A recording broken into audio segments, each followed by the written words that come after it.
more now than ever. I pray that you'll be with us and guide us, but also just comfort us. There are many things that we are afraid of. There are many things that concern us.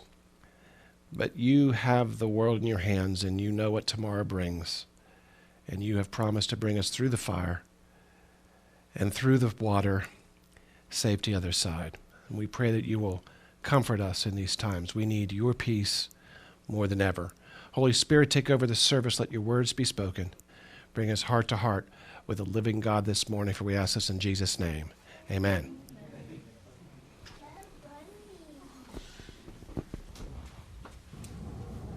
Good morning, everyone. Hopefully you all had a great Christmas. Just a reminder, this Thursday, the 31st, we do not have any Bible study. That will be resuming the following Thursday, which is January 7th. But we are going to be holding Bible study through Zoom only for the rest of the winter, just to accommodate the weather. Friday, January 22nd, we have our next prayer circle, and that's at 7 o'clock here in the church. I can now dismiss the loft and the lookout. Thank you. Through the magic of video. Yeah, let me do it. Thanks. I was just a couple of things to add on to our little magical winter elf there. I said magical. So a couple things. First of all, about the Bible study. There are a couple people who come to our Bible study who don't like to Zoom in. Most of you do. You'd rather Zoom in than come on a cold winter night. So we're going to be broadcasting not from the loft. We're going to be broadcasting actually from our house. And those who can't get on Zoom, let us know. You're welcome to come to the house. Although I need to warn you, I don't shovel or plow my driveway. I have 2 4-wheel drive vehicles and a 4-wheel drive dog. I don't plow anything. And it's not so bad usually, but if we have a couple, it's going to be deep. And I have a pretty steep hill in my driveway. So if you're interested, let us know. We'll get you our address if you don't know it. Most of you guys know where we live anyway. But if you're interested, you can come to our house, but be aware that the driveway's not shoveled and the dog is not kenneled. So you're going to have obstacles, but if you can overcome those obstacles, you're welcome to join us live in person if you want. But it's just too hard because we're just between now and April, we're going to do this because otherwise everybody's be calling us every week. Is it on? Are you guys going to be there? It's just too difficult. Now you watch, once we do this, it's going to be sunny every Thursday from now till April, but I'll take it. If that's all it takes, I'll take it. But anyway, so that's one thing. The other thing is I want to, Rick's here, so I'm going to embarrass you. Sorry, Rick. But Rick has really helped out of the church quite a lot. And if you guys notice that the Chinese restaurant still has snow, the edit still has snow, we don't have snow. That wasn't me and Victoria this time. That was Rick who came out yesterday to do that. And we're very grateful for his help. He volunteered to clean up before Christmas Eve. We said, oh, no. We need to clean up after Christmas Eve, please, please, please. Victoria and I were wiped out and exhausted. So it was very, very great to have him say, yeah, I can do that. And we didn't have to touch anything in the church here until today we came in here. So I want to kind of give Rick some props because he really has done such a great job with all that. But I also want to point out that Rick shouldn't be alone in his tasks. We need more people to help out here in the church. We just do. And we need people to help clean it. We need people to help clear it out. We all see it snowing. I'd like somebody to think, oh, what about the church? That'd be great. We need help with that. We need help, especially in places like the back over there, that corner, that gets absolutely disaster-filled sometimes with marshmallows, chocolate stuff, coffee, sugar, all kind of things everywhere back there. I don't know what it's like in your house. I can only tell you what it's like in mine. And in my house, if you make a mess, you clean it up. I don't know what it's like in your house. If it's not like that in your house, in this house, please make it like that. And if it is like that in your house, then treat this house like your own. Because you all live here, right? This is all our house. This isn't just our house. You're not coming over to the Grices for service. You're coming to Spirit Chapel. We all are part of this. So please help out because what we're going to have to do just in terms of if we don't get the manpower and woman power to help out on some of these things, we're going to start cutting out some of the stuff. When we first opened this church, we said, we're just going to have water. We actually said, we're just going to have water. And the day we opened, somebody brought donuts. I was like, okay, well, now we need coffee. So and it goes. So anyway, please help us out, help your church out. And we're going to be putting together, I've asked Victoria to put together a checklist of everything that she has to do to clean all the parts of the church. And I'm going to ask people to kind of join in, and then you have a checklist. Stas needs to put together a checklist for everything he needs to do to get the service going. We need to train people to take that chair if he can't make it.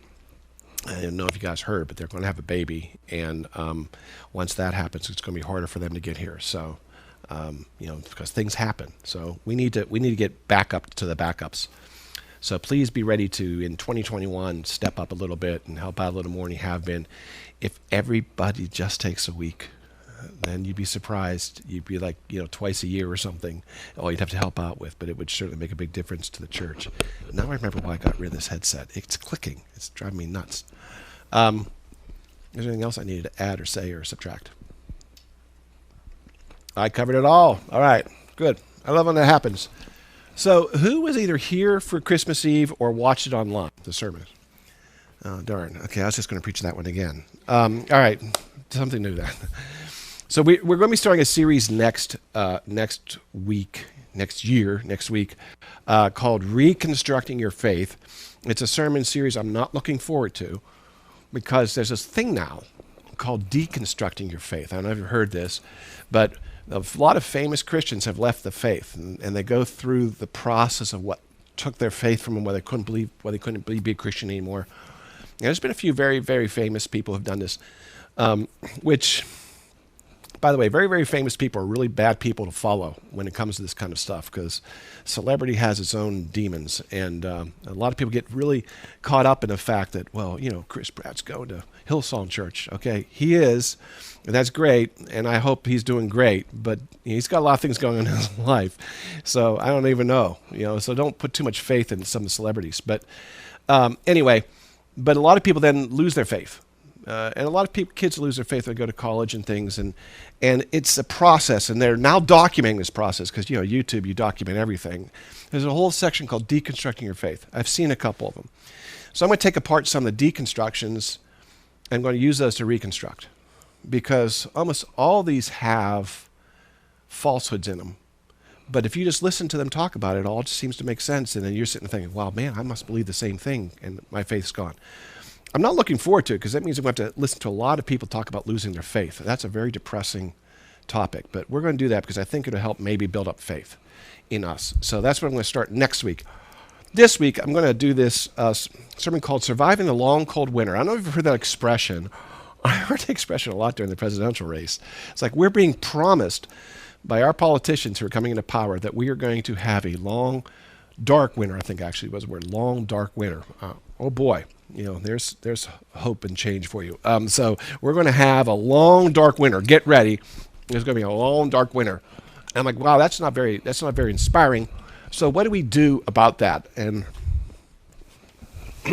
I'm going to just cough here for a minute. Okay, no one saw that, right? Got rid of my gum. Sorry. What are we going to do about surviving this next phase of our life as Christians and as a country? And that's what I'm going to talk about. And I wanted to kind of was praying about this and say, well, what kind of hope can we give? And I can preach a hopeful sermon, but I want to preach a realistic sermon instead. Because, look, it's going to get tough here in many ways before it gets better, and it may not get better for us until we go to heaven, I'm not sure. But it's been tough for believers before, and I want to go to there. I want to go see how have other believers made it through these hard and difficult times when the people who supported us are not in political power, and the protections that we've had for our services and our churches are maybe in jeopardy. And we've got some interesting times coming up when being a believer isn't going to buy you anything. In fact, it may start costing you something. In the America I grew up in, honestly, that wasn't true. We were a Christian nation back then in the 60s, and they actually taught the Bible in school while I was still in the school. And so it's different now. And my heart goes out to you guys. Going to be graduating in this environment. But it has been bad before. How did they survive it? What happened? And the good news is that in the hard times, God has always been with his people. And so I'm going to talk about first some figs, a very specific figs thing. And I'm going to start in Jeremiah. So he talks about this vision that he had. Now, let me set the stage here. Jerusalem has fallen. Israel has fallen. We have been conquered by Nebuchadnezzar in Babylon, right? The walls they thought would never be breached have been breached, crumbled, and they actually ransack the temple and tear it apart. They just watch pagans rip apart the things that are sacred to them and take them and steal them. Not only that, but as part of the process, they grab the kids, the best and brightest of the kids, who are all part of like royal families and influential families, and they take them as hostages, and they take them all the way off to Babylon. So parents, you think it's hard seeing your kids going to buy for a couple of years, but they go to college. Imagine they're being taken by a ruthless pagan king who's going to put them in his court, and you don't know what's going to become of them. And you won't know. There'll be no way you can know. So that was the situation. Jeremiah the prophet had been telling everybody this was going to happen, and no one would listen to him. And eventually it happened. And that is a kind of a cause and effect kind of a thing. They try to tell him, hey, this is going to happen. Everybody, let's not listen to it. Let's ignore the word of God. He can't be right. But he was right. And so he kind of comes and he's kind of walking through the wreckage. And he comes across this bowl of figs. And all of a sudden it addresses his attention, and as he stares at him, God speaks to him. Is this what happens? After the Jews were carried off in exile from Jerusalem to Babylon by Nebuchadnezzar, king of Babylon, the Lord showed me 2 baskets of figs placed in front of the temple of the Lord. One basket had very good figs, like those that ripen early. The other basket had very bad figs, so bad they could not even be eaten. And the Lord said to me, what do you see, Jeremiah? Figs, I answered. It's always good to be truthful with God. Figs. The good ones are very good, but the bad ones are so bad they can't be eaten. And the word of the Lord came to me and says, this is what the Lord, the God of Israel, says. Like these good figs, I regard as good the exiles from Judah, whom I sent away from this place to the land of Babylonians. He says, so there's a lot of good people there who've been taken. And they're being taken away from here into Babylon. And I'm looking at them, and it's like I see those good figs. They're ripe. They're good. They're really good. And he goes on. He says, okay, my eyes will watch over them for their good, and I will bring them back to this land. Don't worry about them. My eye is on them because they're the good figs. I will build them up. I will not tear them down. Mind you what he's saying here. They're being taken into a pagan land where they don't even speak the language. They're the enemy. He said, while they are there, I'm going to build them up. I'm going to prosper them in a strange land. I'm going to prosper them in the midst of their enemies. The very people who hate them and believe they're in control of them are not in control of them because I'm watching over them, and I'm going to make sure that they are built up, not torn down, in the midst of Babylon. I will plant them and not uproot them. I will give them a heart to know me, that I am the Lord. They will be my people, and I will be their God, for they will return to me with all of their heart. So he says, don't worry about these. They're going to be fine. But, like those bad figs, the ones whose heart aren't right, they are so bad they can't be eaten, so I will deal with Zedekiah, the king of Judah, his officials, and the survivors from Jerusalem, whether they remain in this land or live in Egypt. What he's saying is, you're worrying about the people taken away. There's people in this land right here that my eye is on. They're the reason this happened. This king is the reason this happened. Actually, a long line of kings. So them and all their officials and all these people who still have gold because they bribed their way into peace with the Babylonians. He says, they're the ones you better be worried about because they're like those bad figs. And my eye is on them too. The ones being taken, they're going to be okay. But these people who think they've survived, doesn't matter where they can run from here because there's some of them ran to Egypt for protection. I don't care where they are. They're bad and evil in my sight. I will make them abhorrent and an offense to all kingdoms of the earth, a reproach and a byword, a curse and the object of ridicule wherever I banish them. my eyes will watch over them too. And so he says, you don't have to worry about the good figs. You have to worry about the bad ones. They're done. So God's saying that even in the midst of this calamity, that if we've been there, if we'd seen this happen, we're thinking, well, those poor people were the ones in trouble. The people who got spared, oh, thank God, they'll be all right. And God says, no, they won't be all right. Because what matters, especially in the midst of calamity, but any time, what matters is, are you with God or not? Or maybe, is God with you or not? Would be another way of asking that question. Doesn't matter what's going on in your life or this world, are you with God or not? If you're with God, he can bless you in the midst of calamity. And if you're not with God, nothing you can do is going to save yourself. Because this world will turn against you. It always does. It just takes a little time. So let's follow now then the good figs. The good figs God's talking about is a group of people, and we only know 4 of them.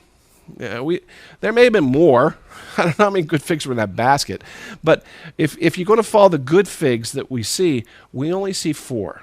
Their names are Daniel, and then we know the next 4 actually by their Babylonian names, Shadrach, Meshach, and Abednego. And that's really the only ones we see of the good figs. But I want to show you what happens with them. So they don't know any of this, right? They've been taken, they've put in chains, they've been put in these carts, they've dragged off to Babylon, which is about a 900-mile journey. This is not fun. You know, they're going as slaves. You're not going in luxury. It was a hard journey if you went in luxury those days, you know. But if you're chained into a cart, this cart's rolling over this bumpy road, you know, no padding on the seats, no shock absorbers, you know, the wheels are barely round, and there they go. You know, this is you for 900 miles. It takes months to get there. You're not being fed very well. You're not bathing. It's a horrible situation. And they're sitting there, and you can imagine what they thought, because here's what you have to know about them. None of this was their fault. See, this is the tragedy of the book of Daniel to me. The people who got taken away and taken off in bondage to Babylon, it wasn't their fault. They didn't cause any of this. Their parents did, their grandparents did, and their great-grandparents did. They are suffering for the bad choices of the people who were supposed to be protecting them. That's a tough place to be, isn't it? That makes that ride to Babylon even worse. It's one thing if you know you screwed up. Oh, I did this. I kind of brought this on myself. It's something else if my dad screwed up and now I'm paying the price. That's a hard place to be. I didn't do this. Why am I the one suffering? And on the way there, you know that in that cart, there was a lot of different ways to approach this. And many people thought, I'm just going to survive. Whatever I have to do to survive, I'm in survival mode now, man. Everything that we've been taught, it's out the window. We need to learn how to survive. But Daniel, the good fig, who's kind of the leader of the good figs, instead has a choice to make. And he makes that choice. He vows in his heart, I am not going to forsake God. This is the God who didn't protect them, as far as many of them go. God was supposed to protect them, and he didn't. What's up with that? See, but Daniel knew, because he was smart. He heard Jeremiah prophesy. He heard Jeremiah saying to everybody, if you don't, this is going to happen. If you don't, this is going to happen. So he knew it wasn't God's fault. It was the leader's fault. So he says, I'm not turning my back on God. He told them this was going to happen. He tried to warn them. If they had been as close to God as they should have been, this would have never happened. So here's what I'm going to do right now. I'm going to tuck into God. So they make this 900-mile journey. They get there, and guess what? They're treated like guests. That must have been a good feeling. Hey, get these kids washed up. Nebuchadnezzar comes out. I want you to look at me as your new father. I'm going to take care of you. I'm really sorry how you were treated there. We're going to get you all baths, go get you new robes. We're going to take care of you. I want you to know you're going to be living here in the palace. These guys must have been thinking, all right, things are turning around here. This is okay. Not so bad. Nebuchadnezzar says, I want to teach you the language. You're going to serve here in the court. And just to make sure everything's great, you're going to eat from the king's table. Now, Nebuchadnezzar is the richest king in the world at that time. His table had the best food from all over the world at that time. Spices and meats and vegetables and all kind of things. Wine. You're going to have that food. The other people, they may be suffering with, trying to eat barley and lentils, but you're going to have the good stuff. And they're like, yes, that's good news. And Daniel said, oh, this is going to be a problem.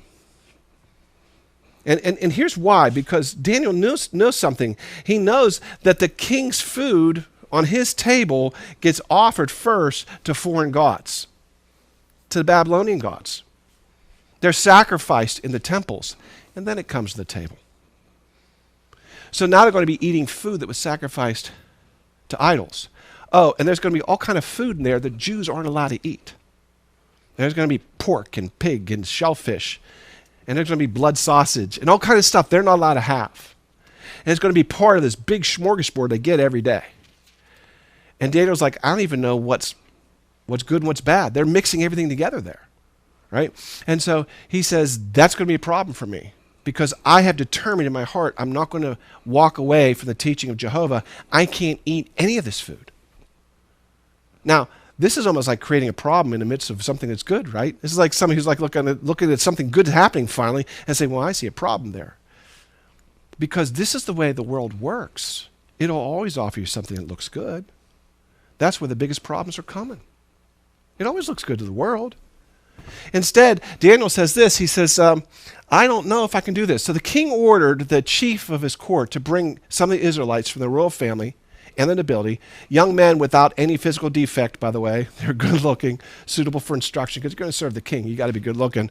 And they're going to be taught all the Babylonian wisdom and knowledge, and they're going to be capable then of serving in a king's palace and to teach them the Chaldean language and the culture. The king assigned them daily provisions from the royal food and from the wine that he drank. By the way, some of that wine gets mixed with blood. It's weird, but they did that. They were to be trained for 3 years, and at the end of that time, they were to serve in the king's court. Among them, from the descendants of Judah, were Daniel, Hananiah, Mishael, and Azariah. That's the real names. That's the Hebrew names of all of them. Okay. But Daniel determined that he would not defile himself with the king's food or with the wine he drank, so he asked permission from the chief official not to defile himself. Let me just stop right there. What would you do in that situation? Because I think there's 3 choices that we have to make. One to say, forget this, I'm in survival mode. I'm hungry, there's food, I'm eating. If God didn't want me to eat this, he shouldn't have put it like here. You know, I'm happy back in Jerusalem, but forget it, God. And I think a lot of them did that. Then there's some who kind of had a twinge of conscience. Well, okay, but I can see in the pork and I can see the shellfish. I'll just push those aside and I'll eat the good stuff. You know, I'll eat the lamb, I'll eat the beef, and, mix some water and wine, whatever. I'll find a way to, in my heart, stay pure. But I'm not going to worry about too much of this because I'm in survival mode. And I don't want to make Babylon mad at me. This is a very bad place to anger the king, right? And then you have Daniel. He says, I can't eat any of it. And so he went to the chief official, which is interesting. So instead of trying to pull a fast one, just not eat the stuff and pull it off, he actually goes and he's going to ask for permission. But doesn't this seem kind of trivial? Of all the things, of all the places to make a stand, why here? You know, it makes sense to make a stand. I'm going to worship your God. Why here? Why would I make the stand here? Because it's always the first step that leads to the second and the third, and before you know it, you're caught up in the Babylonian ways. It's always the first step. And in fact, it's oftentimes around food. Food's a very important thing. Who's feeding you? Am I eating at the hand of the king? Is that who's giving me my provision? Or am I eating from the hand of God? So there's a big difference there.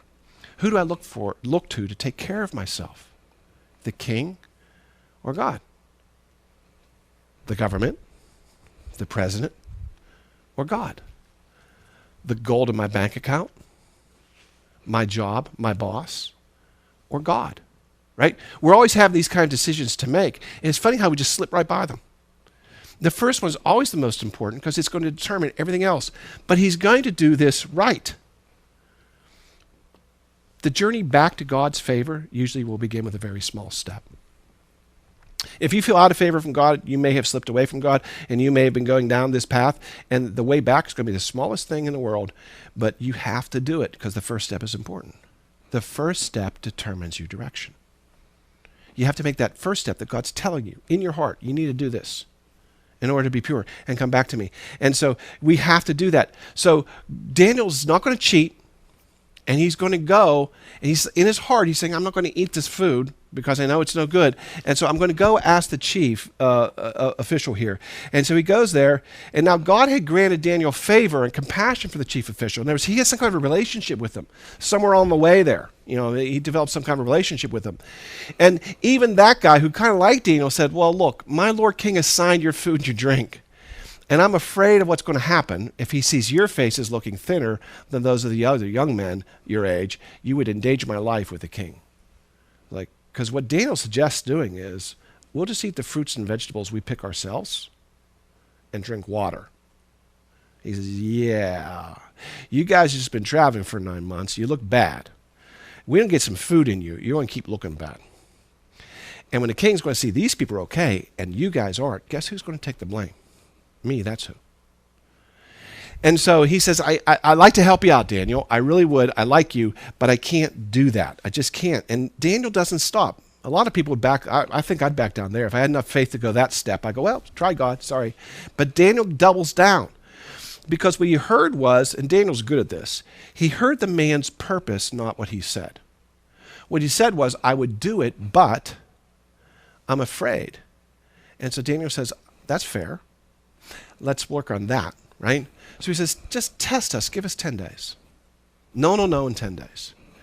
Let us be given vegetables to eat and water to drink, and then examine us, yourself. You examine our appearance and the appearance of the young men who are eating the king's food, and then you deal with us however you want. He agrees about this and tested them for 10 days. Now, I want you to see what he told them. Whatever you want to do, your test, not mine. If you want us to get up next to these guys and run the 50-yard dash, that's what we'll do. You want to have do those stupid pull-ups or climb that rope that goes up the top of the gym that no one can do, and you want to compare us with them, that's what we'll do.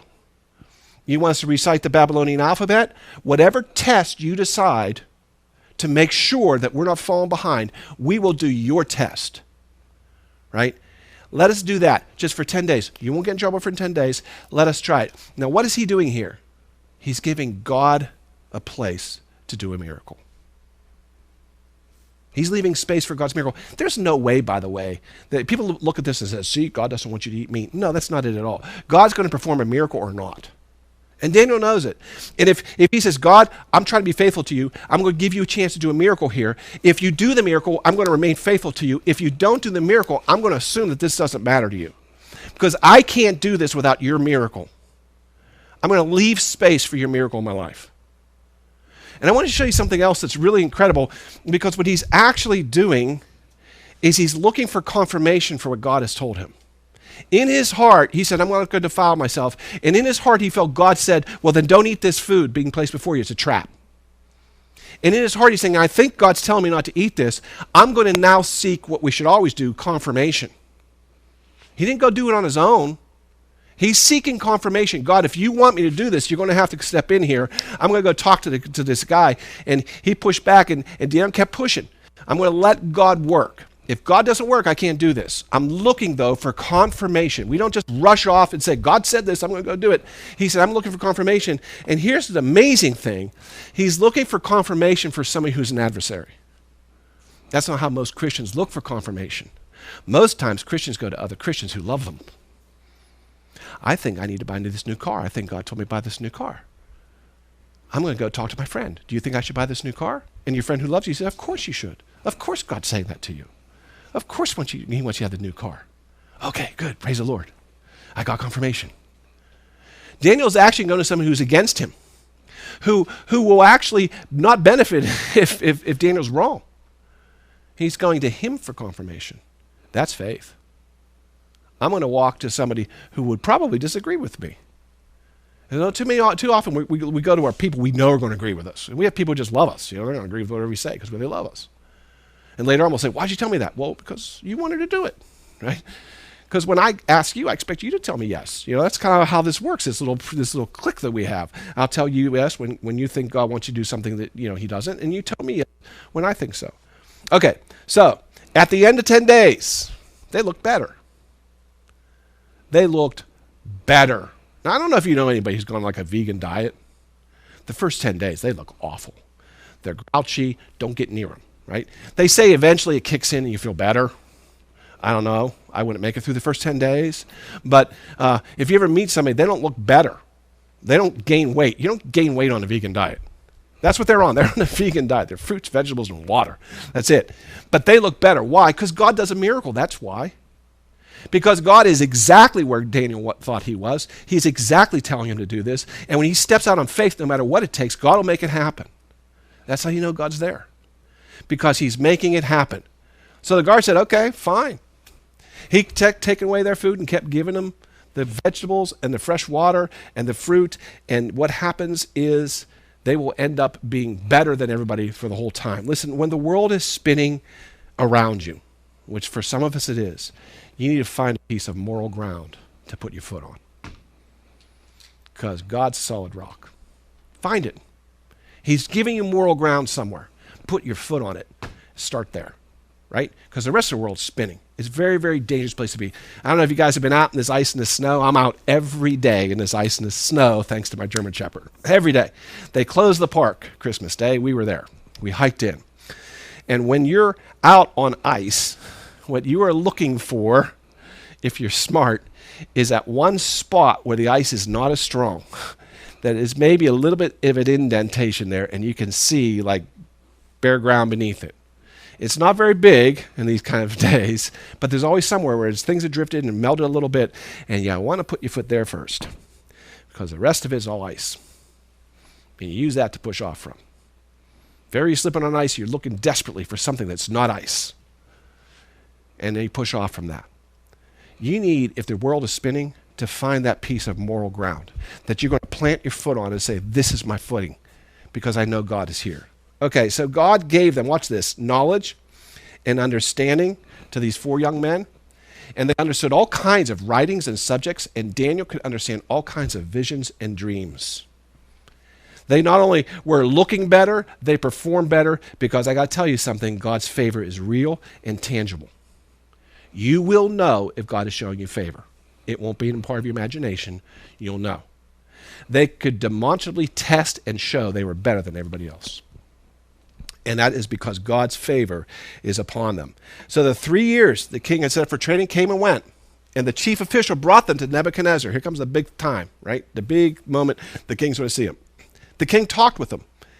And he didn't find anyone equal to Daniel, Hananiah, Mishael, and Azariah. You know why? Because they were the good figs that God was talking about. And what was the promise? I'm going to build them up. They will not be torn down. They will be built up in the midst of their enemies. And by the way, this is a horrible court. Everybody hates everybody in Nebuchadnezzar's court. Everybody's always trying to backstab somebody to get ahead. You'll see that later in the book of Daniel if you read it. This is a horrible place to be. And yet in the midst of that horrible backstabbing place, where they didn't even speak the language when they first got there, no one can touch them. They'll end up quickly being promoted, like a year ahead of schedule. In every matter of wisdom and understanding that the king consulted them about, he found them 10 times better than all the diviner priests and mediums in his entire kingdom. It's not just mind you, it's not just those people that they brought with them. They weren't just better than all the other Jews. They were better. Nebuchadnezzar said, these guys are just smarter than everybody. They're 10 times smarter than absolutely everybody. So here's the question, though. God clearly blessed them. But how can he bless his people if they're not set apart? So there's this word, this big, heavy theology word called sanctified. You may have heard sanctified. Sanctified literally means set apart. And when he first called the Jews to him, he says, I'm going to sanctify. I'm going to set you apart. You're going to be my people. I'm going to be your God. You're going to be different than everybody else. You're going to be set apart from everybody else. You're supposed to be different from the world. But if you're not, if you're just mixed in with the world, how's God going to bless you? Why would he bless you? You're no different than anybody else. Why would he choose you to bless you? Because you have a pretty smile? I mean, sometimes God just loves me because I am me. Of course he loves me. I love me too. No. In fact, way back in the book, or forward in the book of Revelation, last book of the Bible, he actually uses Babylon as an illustration to us. And he's telling them, look, here's what Babylon is. And he explains it because Babylon was even in those days considered this great time of wealth and prosperity and wisdom. And he says, I heard another voice from heaven, this is Jesus coming, saying, come away from Babylon, my people, so that you will not share in her sins or receive her plagues. God's begging us to come out of the world. The world's about to get hit with plagues. They're about to get hit with all kind of bad things. And the world is about to get hit with all kind of bad things. He says, come away. Step away from them. When the 10 plagues fell on Egypt, do you know why the Jews were okay? Because they didn't live with Egyptians. They had their own place they lived. So when all the fire fell and the frogs and all these things that happened as the plagues, they didn't live there. So the stuff that hit the Egyptians didn't hit the Jews because they were separate from the Egyptians. This is what he's telling us in Revelation. You need to come out from the world.